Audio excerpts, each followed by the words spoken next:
Okay, the story of the Irish green pea, as far as I know, is that it was collected by the Vavilov Institute in the 1920s in Ireland. Vavilov himself never came to Ireland, but he collected seeds all over the world and he sent people to collect in the places he didn't get to. And he brought back a number of peas and I'm not sure what else. Which then, when Anita started the Irish Seed Savers, she asked the Vavilov Institute if they had any Irish material, and they sent her back, I think, the Irish green pea, the Daniel O'Rourke pea, and I don't know what else. A few others, Yeah, yeah. yeah. Because the one I had heard was, and I don't know if it's related to the Irish green pea, but that there was a man, Barry Murphy, and he's still alive, but he used to work for the Department of Agriculture. And because there wasn't a central store of seed in Ireland, whereas most countries in the world do have a central store, that he had the foresight to send accessions of different varieties to different gene banks for protection. So then when Seed Saver started in 91, I think it was 1999, because we kind of became more of an entity and it charted then in 97. So in 1999, Anita and a few of the team then started to contact all the different seed banks like that and saying, what Irish materials do you have? And that's how we got them repatriated back. But they also, some seed banks then sent some of their own stuff. So like we have things from Japan, from Austria, from Russia. You know, we've got seeds that from had collected here. Yeah, no, but just I think even some of like, okay, here's your Irish green pea. Okay. And here's something else that we grow, but because you're on a similar latitude, do you want to give it a try? And so that's why, even though we would have the heritage vegetable collection, most of our collection actually comes from somewhere else. I suppose it's kind of like all of us. We're all, if you go back far enough, we all come from different places. So it's not a native collection. So a lot of people would say, oh, I want this Irish one. So like the Irish green pea, because it could be traced back. I think, is it something, if it's over 50 years old, or if it's grown for a certain number of time, it's considered heritage. But then if it's being grown for a longer period of time, like the apple trees, some people would say that they're native apple trees because they're here over a certain period of time. But then you might have seen people say, well, no, native is only indigenous, which can be proven that it's actually from here. But if you look at the way that all the continents were smushed together in the Pangea, you know that there's different food items that we have here that may not necessarily have originated here, but when all the land mass was one, it might have been what is technically Ireland now, but wasn't Ireland at the time. You know, so yeah, well, I think most of our food stuff has come since the last glaciation, yes, when we've been on our own. You know, yeah, it was the early farmers from the Mediterranean brought the wheat and barley, cattle, sheep, goats, and the Celts. Then what would they have brought? Because the Celts, there's actually no proof that the Celts ever came to Ireland, but we adopted practices from the Celts in England and in mainland Europe.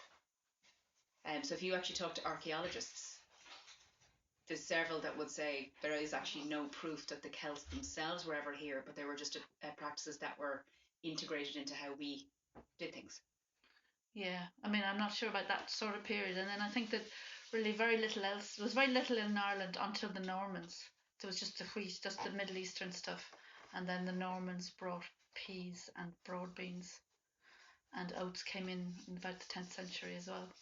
But up until the 10th century, you know, we've been growing, we've been farming for 5,000 years, but it's only since like the 10th century that we actually, our agriculture got anyway globalized. Yeah. And that would have been, I don't know whether they'd be called Celts at that stage.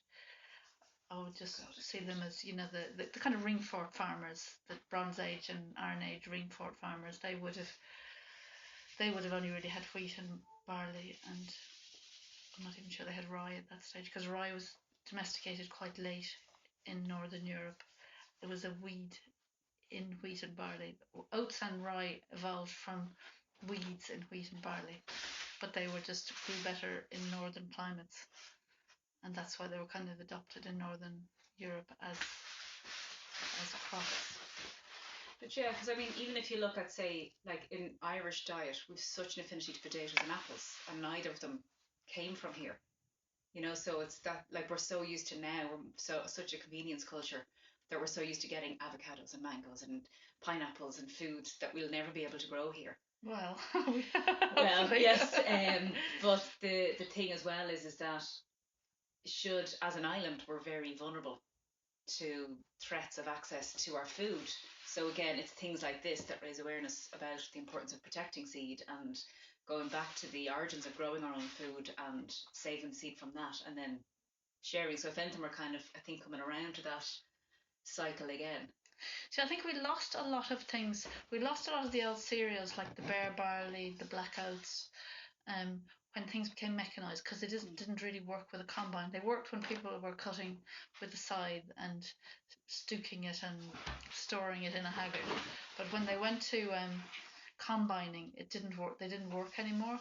So we lost a huge amount, I think, when the combines came in, and the heritage cereals that the Keenan guy and so on are working on. Also, it's economics, isn't it? Like, it became much cheaper to import bread wheat from America than to grow it here. It was always tricky to grow here, and the good bread wheats, and we did grow good bread wheats here in the past. Maybe not as good as Canada, where they've the sun and so on.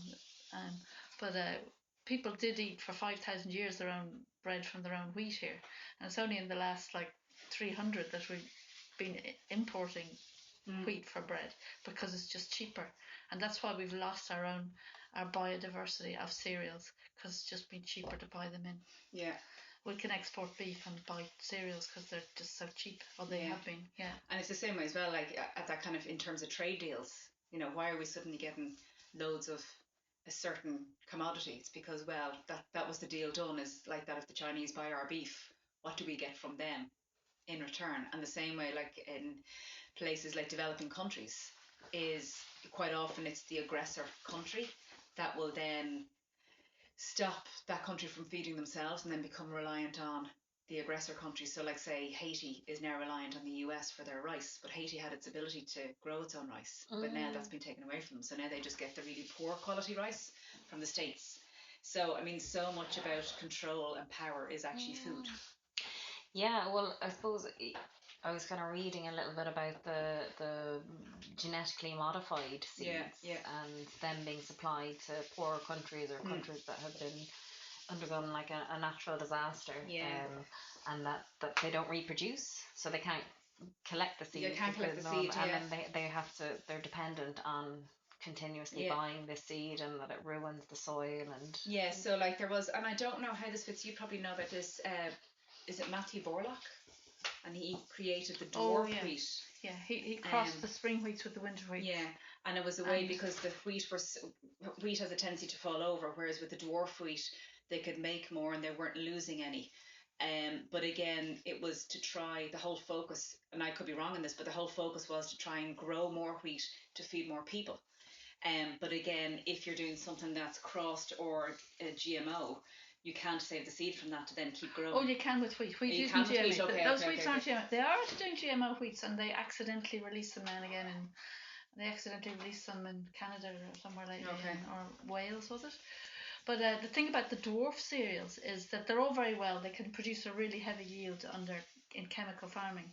But the thing about a dwarf wheat plant is that it also has dwarf roots, and so they do really well when you supply the nutrients right to the surface of the soil, but they can't go down looking for nutrients. So in a low input kind of farming system, the dwarf wheats will not be as productive because of the dwarf roots. Okay, yeah. And so I think that it's important that we still have the tall ones, which worked for the last 5,000, 10,000 years.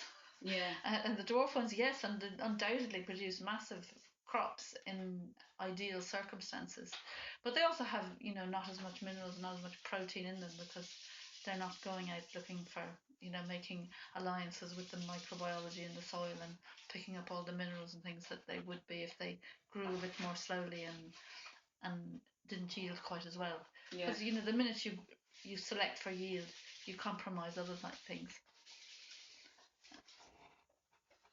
And would that be kind of, I suppose, we were just kind of touching a little bit, like, so more stuff that I've been reading about the effects of monocultural farming, and the loss of biodiversity from that. Like how, like going forward, like how, we seem to be completely reliant on monocultural farming, and Well, I think people have to just decide not to buy that food, and they have to buy the food from the small producers that aren't doing it. Yeah.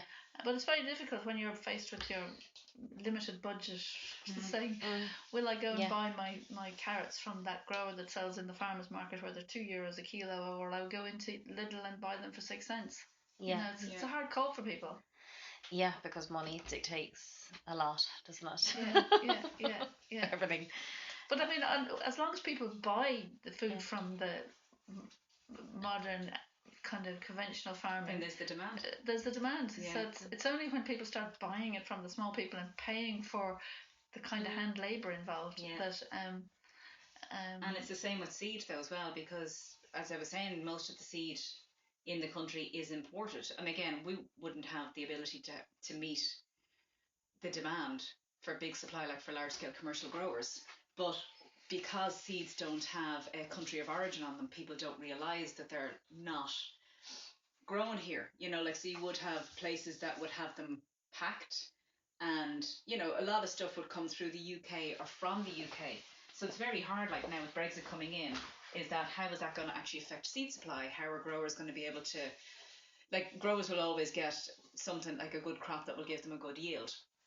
And Ireland is in the best conditions to grow a lot of seed. So it's that kind of, it's much cheaper to buy imported seed than to support local seed production.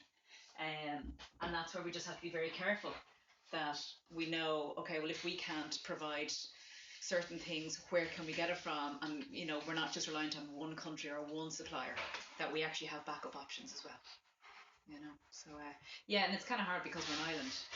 It's harder to get things here. And again, if there was a fuel issue, if there was a transport issue, if there were strikes, you know, we're so reliant on others. But if we went back to people growing, and again, a lot of people don't have gardens, so they might have a couple of containers, but they're not going to be able to grow things like carrots and grow carrot for seed. You know, so again, it's just about raising awareness and educating people. That's like the importance of community gardens. Yeah. And again, just encouraging people to actually, you know, because it is quite daunting when you think about saving seed. You go, oh, I'm new to growing, so I didn't come to Seed Savers with a growing background. I had an allotment with a friend of mine, but she knew what she was doing, and I just basically did what she told me. But people would kind of think, oh, I must be an experienced grower to be able to save seed. But if you think about something like a tomato, everybody's familiar with the tomatoes, and it's just knowing how to save the seed from that, the same way with pumpkins. You know, we're so used to, if we get a pumpkin for Halloween and carving it out, but it's actually, the goodness is what you've just taken out and thrown away, you know. Well, that's actually amazing, because there's you know, I work with a centre within a direct provision centre, and one of the ladies that works with the children there, she teaches them how to save tomato seed and plant it. Nice. Yeah. So that's actually a really beautiful. Yeah, and is that in Cork? That's in Cork. Yeah. You should connect her to Madeline. Yeah, for sure. She would love to. Do something. She's doing something with kids. She actually, well, everything she does off her own, you know, instincts, you know, and her own, from her own knowledge, I guess. And so she does a lot of growing with the kids during the summer, but she also gets them to save the seeds from tomatoes and grow them. And so it's what I've been wanting to do for years, and I haven't got around to doing it, is doing a kit for schools. Nice. With I've talked to a few teachers. They bring a bunch of teachers come around. You know the way teachers do these courses in the summer. Yeah, we do one. Yeah. You do one. Yeah. The Michael Burke does one down here, and he brought a bunch of teachers to me. He brings them every summer for, you know, most of them are just doing it. They're having a nice afternoon out, but some of them kind of get the whole seed thing, and I've been asking them every year, like, what do kids get, or how's the best way to get kids to get it? Yeah. And there's, you know, I'd like to do a kit where you have like a project for the junior infants, a project for senior infants. Lovely, a small project, so they get the kit, and each class does a thing. Like the junior infants might just sprout a broad bean in a jam jar. You know, so they see the root coming up and the shoot coming up, and senior infants might plant a potato in a bag and eventually end up with a potato, you know. So that's where places like, say, GIY would do that with Cully and Sully. They have that where they would provide the seed to go in the Cully and Sully soup container, and then I think you can get, because GIY do a grow box, so I think that has I think that might have a small little bit of compost and the little containers and then the seed. And so they're kind of targeted to schools, but I'm not entirely sure what their program is. I don't know how to package compost without using plastic. That's what they use because they have contacted us before about compost rings, about these kind of coir. It's coil, but yeah. See, that's imported. Yeah, but like, well, I mean, yeah. I try not to use anything like that or any plastic packaging or anything. Yeah, and so I haven't worked out a way of sending would a waxed paper? Could that work? Maybe waxed paper would work, yeah. Or maybe you could get some of these, you know, the kind of corn plastic bags that you see salad in. So it's like crispy cellophane. Yeah. I don't know whether it's, but to put that in the same box with seeds, would the damp go through the packet? Yes. You know, compost. Yeah. Or you well, if it's biodegradable, yeah, exactly. Yeah. And you're putting earth inside a biodegradable. Yeah. Just encourage it to. If it's dry enough, maybe it wouldn't do anything. Yeah, exactly. But I haven't worked out a way of sending them the compost, and I think, could they not go out the garden and dig a bit? Yeah. But then, like the nearest national school to here, they asked me up to an event they were having, and I think they were having essentially a dragon's den for children. Okay. And they wanted a token woman entrepreneur, and I was the only one they could think of. Yeah. I thought they were inviting me up to encourage the kids to be growing vegetables and saving seeds and everything. And I arrived with loads of seeds to give them away, and I said to the teacher, I've got some seeds here for you. And she said, no, we've tarmacked the whole school now. There's nowhere to plant anything. The whole yard is tarmacked, every single bit of it. Oh. Shame. And when my kids were there like 10 years ago, well, 20 years ago, more like it, they were all outside getting muddy and running around. Now they're not allowed to run because they might fall on the tarmac. Yeah. Then that's actually a huge problem. My son's school is the same. They're not allowed to run. The teachers have a black book, and if they're caught doing it 3 times, they get 10 minutes knocked off their break time. They have to go into 2 months. Because they're running, they're not allowed to play. That should not be a punishment. Exactly. And that's the funny, because my son loves maths as well. So I said, "Oh, sure, then it's perfect. Run away, run away. You get the best of both worlds." That's mad. So it's kind of the way the world is going. I love that idea of creating a box, a kit, because you could actually do it on like it's sort of like signing up for the Children's National Geographic. I came across this company that actually you can sign up as a member for these science kits, and once a month they send you a little Is that a New science Zealand company? They advertise them all over Facebook. Yes. Yes, yeah, that's great. I really want them. Yeah, I know. I want to sign up as well, but they have it.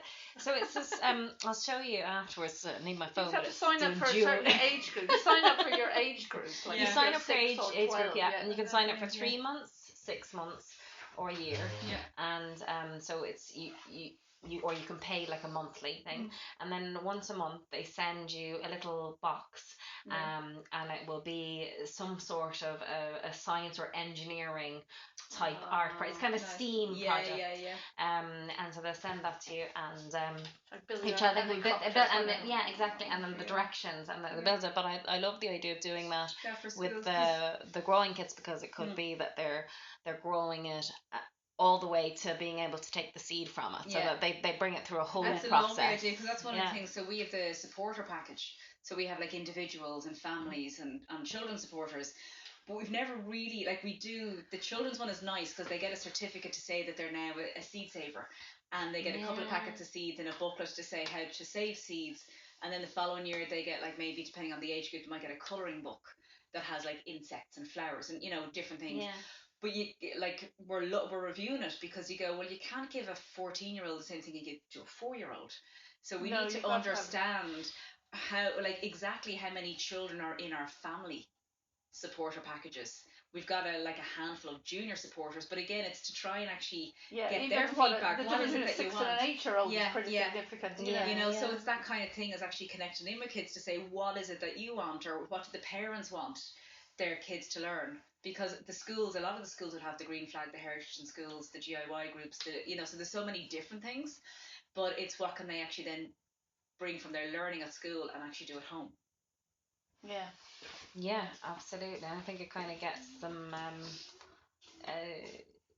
It's going to get them really interested in doing that, because it's actually because it's about nurturing children. They love to nurture. I mean, even you know, my son has done, you know, green beans and chilies and tomatoes, and now we haven't done them in a while, but you know, it was that whole thing of nurturing it and, you know, watering it and taking care of it and watching it, and the excitement of seeing that first sprout. Oh my god, and I still get excited. So but yeah, and again, it's just about connecting kids into nature. So like something like that, a school being tarmacked is just kind of heartbreaking. Oh, absolutely, yeah. You know, but they nearly are all. I mean, this, you know. Well, I suppose it's just insurance, and I think is in Ireland is one of the highest rates of litigation. Is it like suing for? Yeah. Well, I mean, I work in a lot of different childcare facilities, and you know, there's varying different attitudes. So we could go into one place that are like all about, you know, yes, you know, hands in the earth, getting mucky, no problem. And you go into another place and they're like, you know, you're bringing leaves in here? Well, they all have to be disinfected, you know. And so like there's extremes, and you have to each place has individual, you know, individual ways of running their facility. So, but yeah, it's not. There's a Steiner school down the road from me, and like that, the kids are just feral. They're just like, well, that's it. Go run, and it's great, like because they've much more of a connection and an appreciation for the land. Absolutely, and when you have this kind of when you're nurturing that, like obviously, you know, a child, you give that to a child, and they grow up with that sense of respect, you know. But also, again, like you know, the Steiner, you know, their hens, their hens are laying eggs. The children are collecting the eggs, and then you go into another facility, and you know, you're not allowed to bring in an egg carton that has had eggs in it. You know, because you're not allowed to use egg cartons. Yeah. I think it's just got so clinical now, you know. Yeah. And it's also like the thing as well is more so about kids not understanding where food comes from. You know, it's like, where does milk come from? Tesco's. Yeah. You know? Yes. That's the brandy wine. That is a cosmic eclipse. That is dark galaxy. That's pink furry boar. That's moneymaker. It's not a very good example of moneymaker. I have better ones in the kitchen. These are Brad's atomic grape. They're gorgeous. Yeah. And these are yellow queen or golden queen. I'm not sure which. My brother-in-law Tom gave them to me. I don't know where he got them from, but he said they were either one or the other, but sometimes they're called the other. And that's the green zebra, which I think I originally got from Ballymaloe. Actually, I have the zebra that I got in my course, so I have them. I'm going to try and take the seed from them. Yeah. Hang on now.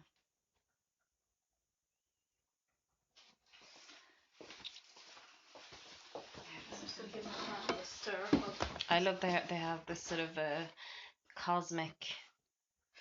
All of those ones with the cosmic names come from a company called Wild Boar Farm in America.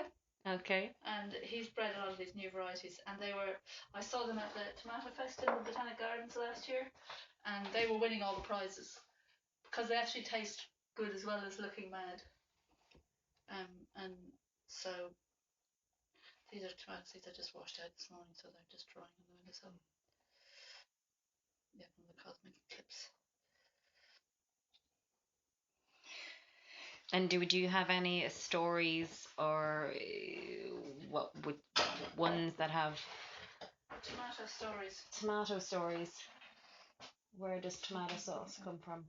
Tomatoes, of course, are originally from Central America, from the jungle. They're tropical plants. They're domesticated by, I don't know, the Mayans or someone, were they? No idea. Because, you know, again, going back to Vavilov, that there are centres of domestication in the world, like Central and South America. Well, the Central America is one sort of centre of diversity.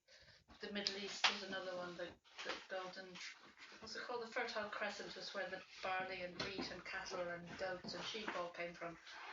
And then there's places in, I don't know, somewhere in China. I think rice was domesticated in two places, both in India and in China. And you get these groups of plants domesticated in an area, and then they kind of spread out. And what happens usually is people domesticate a cereal first, like in the Middle East it would have been wheat, and then in China and India it would have been rice, and then in South America it was corn. So they had domesticated grass, so they've got a source of carbohydrate, and they're still eating wild protein things. And then they kind of go, we need more protein, got more people, we need to grow our protein. And then they domesticated legumes. So in the Middle East they've peas and broad beans, and in South America they've different kinds of beans, and then in Asia they have the soybeans, and that seems to be what happens as people become farming communities. And then they start swapping, of course, because again, one of Jeremy's podcasts that he did this summer was about... It's Jeremy Cherfas, who does a thing called Eat This podcast. Oh, okay. It's a really good podcast, and he did a podcast on... He was talking to a guy who was saying that, basically when people write history, they say, okay, the farmers domesticated the wheat, and after that it's all about kings and queens and leaders and wars and things. But it's actually all about the food.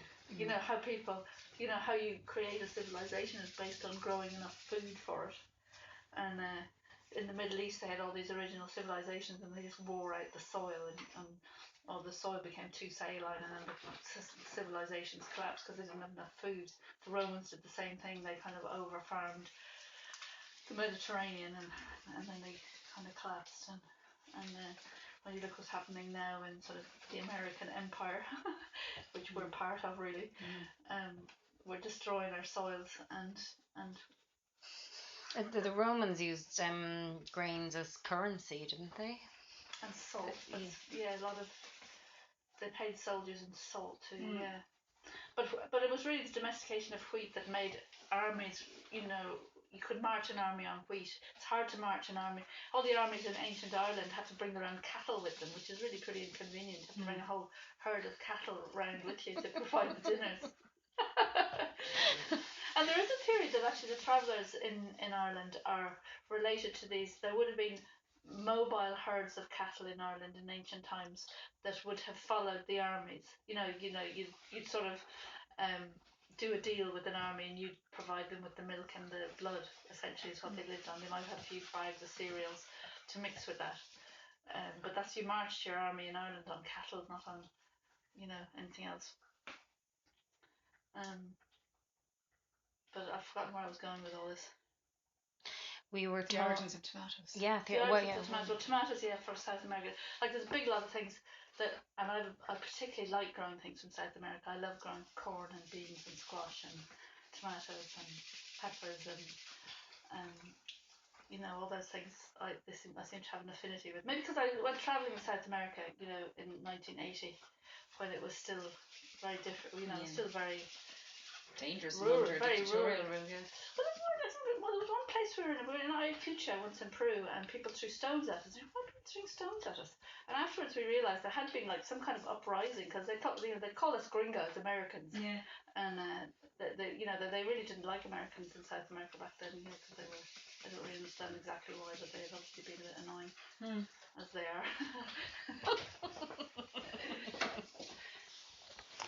A man from Milltown Malbay sent me the brown Dutch bean. He said he'd been growing it for 25 years in his garden, and it had never failed him. It's a drying bean, and he used to grow big raised beds of it, and it kept his family going all winter, and he fed it to his animals. So I thought that was a good one, and I actually tested it against the Jersey Dwarf, which is another great bean that I got from Seed Savers. It's a great bean to yield, and I grew them parallel, and they actually yielded more or less the same, like 500 grams per square metre, which is 5 tonnes an acre if you multiply it up.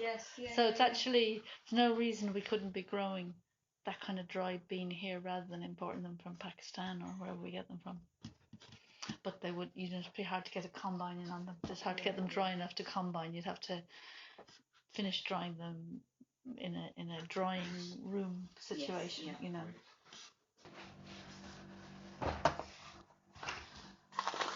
So here's the 5 broad beans that I grew last year. I can't grow, broad beans would cross with each other, so I can only do one variety at a time. So this year I'm doing a purple Guatemalan one. But these are the you can take them. And you can look it up probably on the Heritage Seed Library website. You could look up the story. There was a woman called Bruce cut bush, or somebody cut bush, who had 4 beans in a drawer, and the Heritage Seed Library brought them back from them. So she saved an entire species. A variety, yes, yes. Because like all broad beans would be the same species and would cross with each other. So that's why you have to be a bit careful when you're saving seeds so you don't let them cross with other things. So yeah, I mean the broad beans are so pretty like this. I know the Irish Seed Saver have this red epicure. I only have a few of them, but actually they've gone quite purple now. But they were quite red when they were fresh. They change colour too. Seeds get darker as they get older. These are the ones we're growing this year, and they're dark purple. Broad beans. I picked them up at a seed swap in America. Presumably the Spanish brought them to Guatemala because they'd be native to Europe and the Mediterranean. But they're like a dark purple broad bean as well. Flowers. So where would most of your seeds go to? Who would be buying these seeds? Well, mostly Irish growers. I mean, 90% of what we do is on the internet now, and most of our customers are Irish. But we get a scatter of things from all over the world. Yeah. And the UK, haven't actually run the numbers, but I think we had a big increase in UK orders, and that's partly because we got some mentions in the Observer food magazine. Good. So we had quite a lot of UK orders. I think gardening in general has had a good run this year in the UK because people are thinking, oh well, if Brexit happens, we won't have our vegetables delivered through the Channel Tunnel as easily, so maybe we'll put a few more in the garden. I think there has been a little bit of that going on. I keep my bank in that fridge. I just have that fridge has, a small amount of everything. Yeah.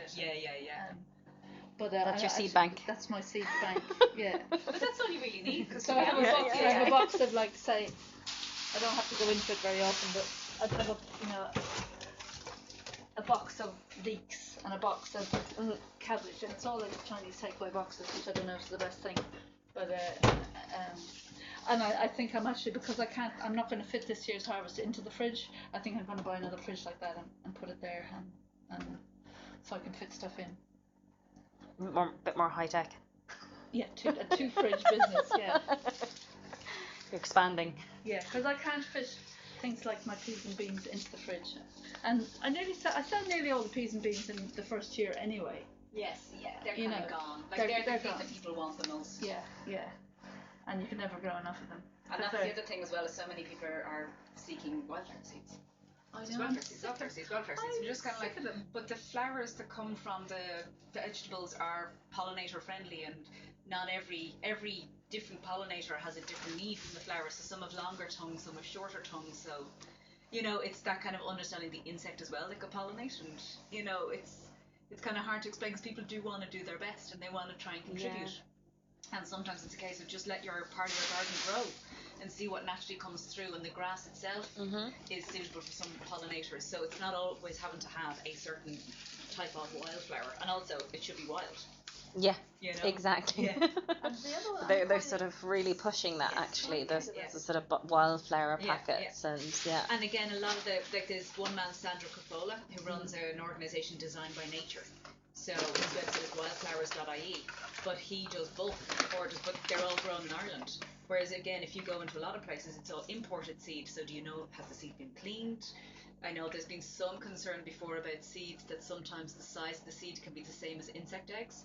So if they're not properly cleaned and processed and accountable, you're not entirely sure what you're bringing in. Yeah. Okay. So I mean, there are a lot of good distributors that the quality, like Tamar would import a lot of seed, and they're based in the UK, but the quality of their seeds, I believe, is quite good.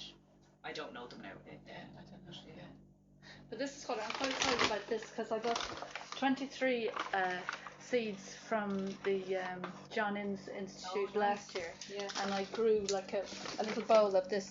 This is the bare barley, but this is actually a Scottish variety because it seems that the Irish one. Hello? Is Darina here yet? Hello. You're here! Oh. Sorry. I haven't been here before, Wow. There was wheat bread There was rye bread. There was potato bread. Yeah. Oat bread, was it? Right. And bear bread. Bear bread, and this was the bear bread. And this was the bear bread. And My other goodness. people. Then I sort of searched bear and discovered that people said the bear bread was really tasty. Yeah. And we must try to grow some of this, and make bread from it. This is a Scottish variety. I couldn't get the Irish variety. It seems has gone, vanished. And it's not on the islands or anywhere, no. No, it seems to be gone. But it would possibly have been the first barley grown here, and it's still grown in the Orkneys. Yeah. And on Shetland. Yeah. But it's almost extinct. I think because it probably didn't really work with combines again. So how do they harvest it? Well, I say it shatters really easily because it's really delicate. It shatters quite easily. And does it kind of spit out its grains then? They are in a hull. They are hulled, so you would still have to dehull it. Yeah. But there is this. This is my next holiday. I want to go to Orkney to see. There's a grain mill in Orkney where they sell the bear mill. Yeah. Bear. It's called. I can't remember. If you Google BER, it's BERE. As in Castletown Bar. You see, and I'm sure you've looked over there. And have you talked to whatever those old schoolboys are? The two historians over there, the young fellows. No, I haven't talked to them. Don't live. They're interesting. Okay. Because I'll tell you what. Because they used to. They talked about two things they used to make on the island. Raboon was one of them, where they roasted. I thought it was barley flakes on a kind of griddle over the open fire, and made this thing called Raboon, RIOBU for the N.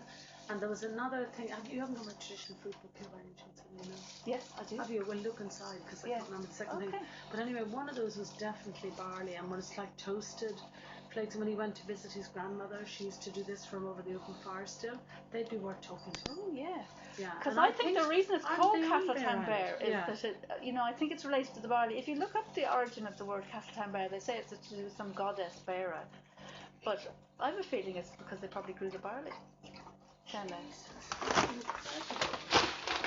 I have enough now for someone to grow a bigger patch if they want to. I can't really grow. But you see, if there was a connection with Bear, it would be amazing to do it out in Bear, wouldn't it? Yeah. Donald O'Driscoll. I mean, I have his phone numbers in my thing, and I meet him occasionally.